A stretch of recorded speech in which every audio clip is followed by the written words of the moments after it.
معاون جو چلے تو جہاں سے گزر گئے۔ اگلی قسط۔ پچھلی قسط میں ہم نے سنا تھا کہ منصور کو پتہ چلا کہ سارہ کا رشتہ اس کے خالازاد بھائی سے آیا ہوا ہے، تو اس کو بہت غصہ آیا اور وہ اپنے سارہ کے تعلق سے وہ بہت احساس میں مبتلا ہوا۔ اگلی قسط۔ کیا ہوا منصور؟ میں تجھ سے کچھ پوچھ رہی ہوں، تیرا کیا خیال ہے فواد کے بارے میں؟ امی، سارہ میری ہے، بچپن سے آج تک میں اس کے بغیر ایک پل بھی نہیں رہا، اور آپ ہی تو کہتی ہیں کہ میں اس کے بغیر ادھورا ہوں، پھر آپ نے کیسے سوچ لیا کہ میں سارہ کو کسی اور کی ہونے دوں گا؟ امی، سارہ سے شادی میں ہی کروں گا، کوئی اور نہیں۔ منصور جا چکا تھا اور امی منصور کی باتوں کی بازگشت میں کھو گئیں۔ یہ کیا کہہ گیا منصور؟ ایسا تو کبھی میں نے سوچا بھی نہیں۔ وہ سب کام چھوڑ کر منصور کی کہی ہوئی باتوں میں الجھ گئیں۔ اچانک انہیں لگا کہ ان کی طبیعت خراب ہو رہی ہے، تبھی سارہ آ گئی اور انہیں اسی طرح دیکھ کر گھبرا گئی۔ چچی، کیا ہوا ہے آپ کو؟ شاید بی پی لو ہو گیا، آپ لیٹ جائیں، میں سب کام کر لیتی ہوں۔ چچی، یہ منصور کہاں ہے؟ کل سے کچھ غائب سا ہے، کسی بات پر غصہ ہے کیا؟ رابعہ نے حیرانی سے سارہ کو دیکھا، اسے واقعی کچھ پتہ نہیں۔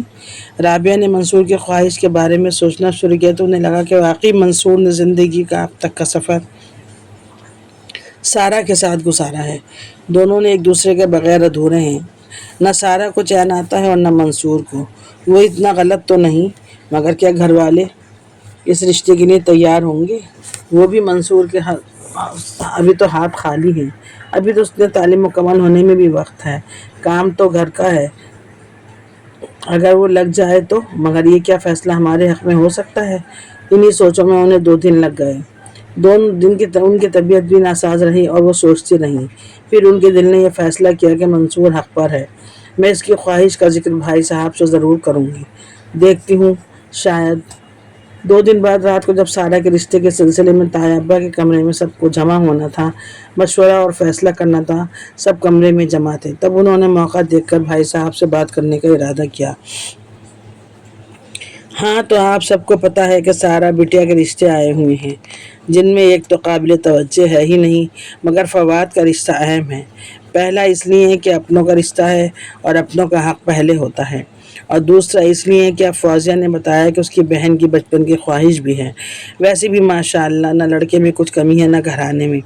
میرا خیال ہے اتنے دنوں میں اندازہ ہو گیا ہے کہ سارہ کو بھی اس رشتے سے کوئی اعتراض نہیں، وہ بھی خوش ہے۔ تو پھر آپ سب لوگوں کی کیا رائے ہے؟ طاہر ابا اپنی بات کہہ کر خاموش ہو گئے۔ چند لمحوں کے لیے کمرے میں سناٹا چھا گیا۔ قبل اس کے کوئی اپنی رائے پیش کرتا، اس رشتے پر مہر لگاتا، رابعہ نے فوراً پہلو بدلا۔ بھائی صاحب، میں کچھ کہنا چاہتی ہوں۔ ہاں ہاں کہو، کیا بات ہے؟ طاہر ابا نے داڑھی پر ہاتھ پھیرا۔ بھائی صاحب، بات دراصل یہ ہے کہ سارہ اور منصور کا ساتھ بچپن سے رہا ہے، دونوں ایک ساتھ کھیلے کودے اور بڑے ہوئے ہیں، ایک دوسرے کے بغیر انہیں چین نہیں آتا۔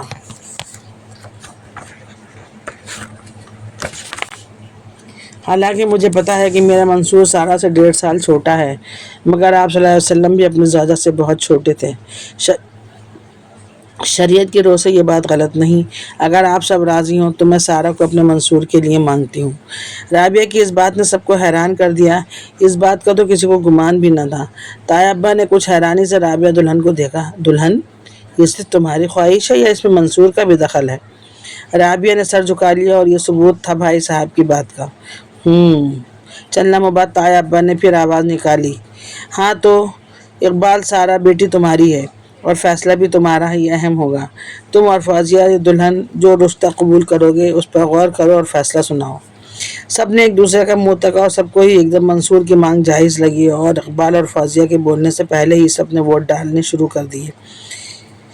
بھائی صاحب، فوزیہ نے تھوڑی دیر بعد زبان کھولی، میرے لیے جیسے فواد ویسے منصور، بلکہ منصور شاید پہلے ہے، کیونکہ میں نے آپ سب کے ساتھ اس گھر میں زندگی کا لمبا وقت گزارا ہے۔ منصور بھی میرا بچہ ہے، مگر میں نے آج تک اس مسئلے کو اس طرح سوچا نہیں۔ میرا خیال ہے اپنی رائے دہی کرنے سے پہلے سارہ سے ہی پوچھ لیا جائے۔ پھر یہی طے پایا کہ سارہ کی رائے لے لی جائے، اور نشست برخاست ہو گئی۔ گھر کے دیگر لڑکے لڑکیاں، جس میں چھوٹی چچی کے 3 بچے اور طاہر ابا کے 4 بچے شامل تھے جس میں سے دو شادی شدہ تھے اس خبر کو سن کر حیران کر دیا۔ سارا خود کمرے سے نکلنے والی اس خبر سے بہت حیران تھی اور رفتہ رفتہ خاندان بھر میں پھر یہ خبر پھیل گئی۔ منصور تو چھپا رستم نکلا، سب کا یہی خیال تھا۔ سارا کے دماغ میں بس ایک بات گھوم رہی تھی کہ وہ مجھ سے چھوٹا ہے، میں نے ہمیشہ اس پر حکمرانی کی ہے، پھر اب رشتے کے ساتھ ساتھ اسے کیسے قبول کروں گی؟ میں نے تو کبھی اسے اس نظر سے دیکھا ہی نہیں۔ ہاں اکثر اب کچھ وقت سے اس کے انداز کچھ مختلف لگنے لگے ہیں۔ تو کیا فیصلہ تجھے کرنا ہے سارا؟ امی نے ساری بات بتا کر فیصلہ اس پر چھوڑ دیا اور کمرے سے نکل گئیں، اور سارا دن ان کے قدموں کے نشان دیکھتی رہی اور سوچتی رہ گئی کہ میں کیا کروں، بڑا دشوار ہوتا ہے ذرا سا فیصلہ کرنا۔ رات کے کھانے کے بعد سب اپنے اپنے کمروں میں چلے گئے۔ سارا نے یہی وقت سوچا تھا کہ وہ منصور سے بات کرے گی۔ وہ اطمینان کر کے منصور کے کمرے کی طرف چل پڑی۔ آج پہلی بار اس کے قدم لڑکھڑائے تھے، اس نے جھجک محسوس ہوئی تھی۔ اس نے بات کرتے ہوئے مگر بات کرنی تو بہت ضروری تھی۔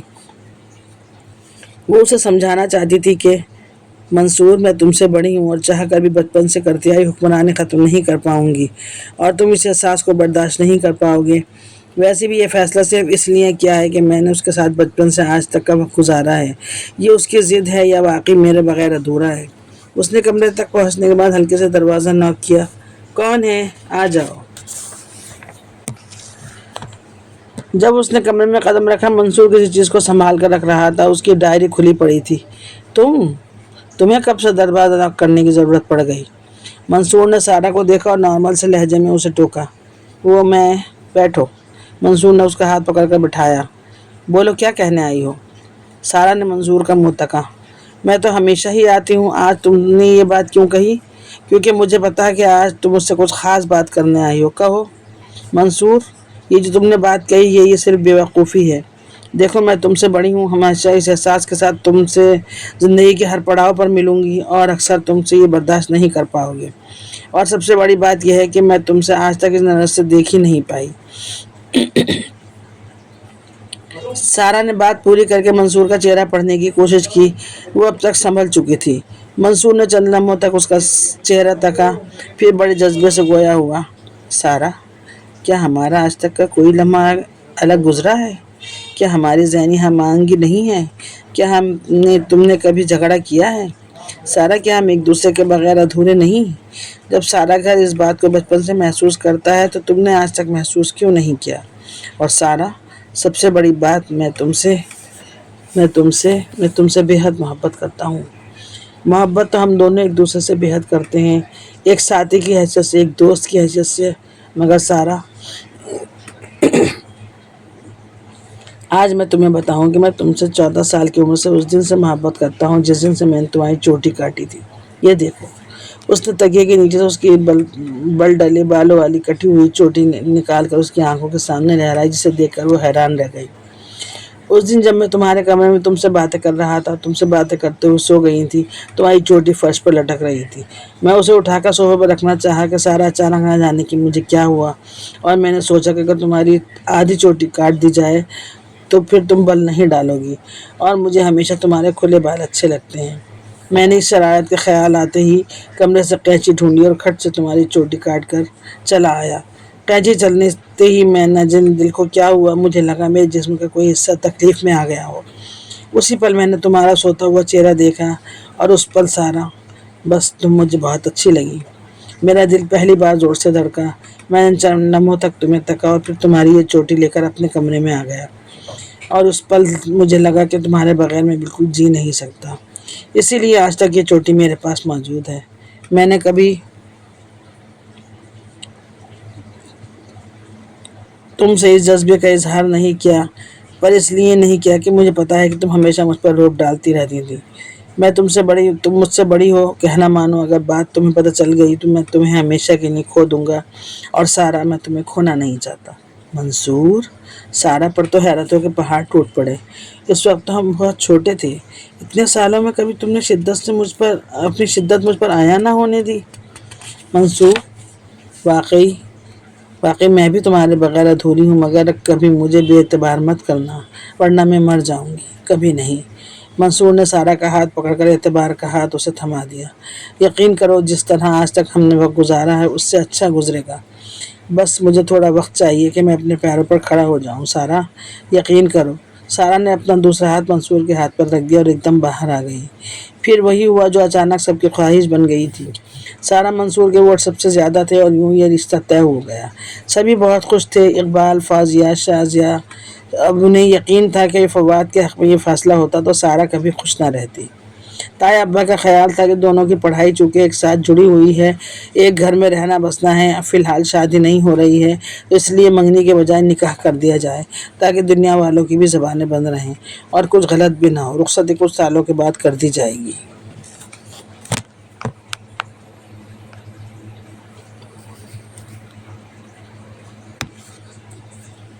بس پھر کیا تھا، گھر بھر میں نکاح کی تیاریاں ہونے لگیں۔ فوزیہ کو یہ فکر تھی کہ اس کا نکاح کا جوڑا نہایت نفیس اور بہترین ہو۔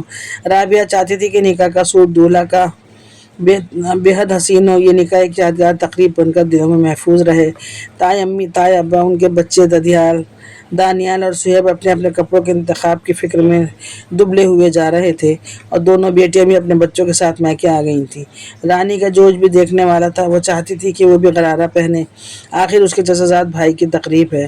اور دوسری طرف اس کی پیاری بہن سارا، اس نے اپنی دونوں بچیوں کے بھی لہنگے بنائے۔ ادیبہ بھی اپنے کپڑے کو ماموں کے ساتھ لے کر دولہا بننا چاہتا تھا، اس کا تو اب ایک ہی لڑکا تھا۔ سب کا جوش ولولہ بتا رہا تھا کہ واقعی خوشی کا فیصلہ ہے۔ خود فواد اور اس کی امی اور دیگر ننیال والے آ گئے تھے اور سب بہت خوش تھے۔